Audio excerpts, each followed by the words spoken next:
We can predict the future when we know how our present moment has evolved from the past. This is a quote from Carl Jung. Today I will be speaking about tarot and the psychological implications of it based off the work of Carl Jung.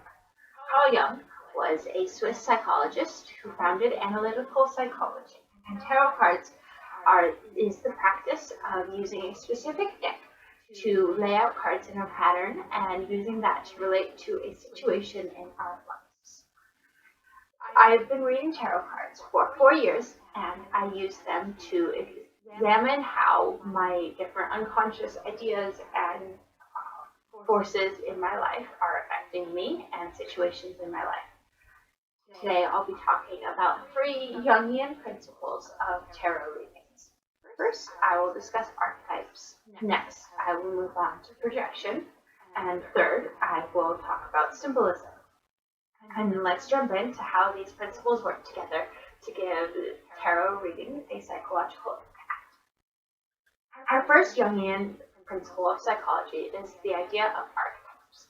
Archetypes are universal inborn models of people, situations, and behaviors that Carl Jung's theory comes from the collective unconscious, or all of the experiences that we share as humans, such as birth, death, and struggle. These things are often related in tarot cards. For example, the mother is represented in the card the Empress, taking care of her children and caring for them. And in the card the Hierophant, we see the archetype of a wise old man teaching and mentoring those that come after him with all of the knowledge that he has gained. But one of the largest archetypes is the Fool's Journey, in which the major arcana, which are the cards that separate a normal tarot deck from a normal deck of cards, they tell the story of the fool who transitions through the journey of human existence. Each card in this represents a different challenge that we will work with as a person in our journey. It touches on internal experiences such as coming to terms with the idea of change as the only constant, and external forces and impacts on our life, such as the High Priestess, who teaches of the different mysterious spiritual ways of knowing. This journey can be mapped onto what is called the hero's journey, which is a strategy that many of the successful movies, books, and stories follow.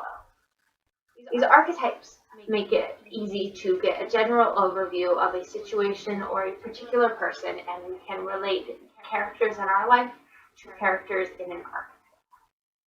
But it does not have a lot of detail, which brings us to our second Jungian principle of psychology, which is projection, which is the idea that we reflect our inner world on other people and situations that we are in. We cannot be inside somebody else's mind, and so to relate to them, we project our thoughts and feelings onto them and assume what they are thinking or feeling. And that means that when we are not accepting part of ourselves, that we often will see that in others and be more apt to see it in situations in our life. Tarot acts as a placeholder for these projections to go onto. When we weave a story based on the tarot cards, we use the unconscious ideas about a situation in our mind and put them into that story. When we are reading tarot cards in this way, we are not looking to predict the future, but we are looking to get a new point of insight into our situation. Moving on from how the projection allows us to see our life in the tarot cards, we will talk about symbols. Symbolism is our third Jungian principle, and is the idea that symbols can represent multiple things and be interpreted in many ways. There are multiple aspects to symbolism, the collective and the personal. A collective meaning is the cultural impact of a symbol, such as a stop sign meaning to stop in the road.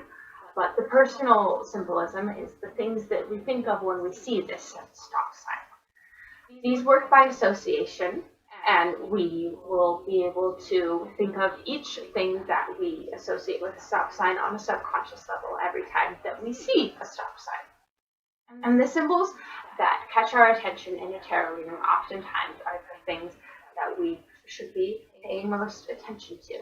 The most obvious symbols are the suits of cups, pentacles, wands, and swords, which each represent different elements and factors in human existence. And there are also smaller symbols within tarot cards, such as the twos, representing different choices and partner balance, and even two characters facing away from each other in the way that the tarot cards have been put out could represent two aspects of someone's life that are not working with each other. The symbols mean that each piece of art in the tarot cards has significant implications. And moving on from that, let's summarize. So today, I talked about the psychological implications of tarot and how archetypes give us a familiar situation that we can put our ideas onto, and projection helps us to tell the story of our own lives in the tarot cards.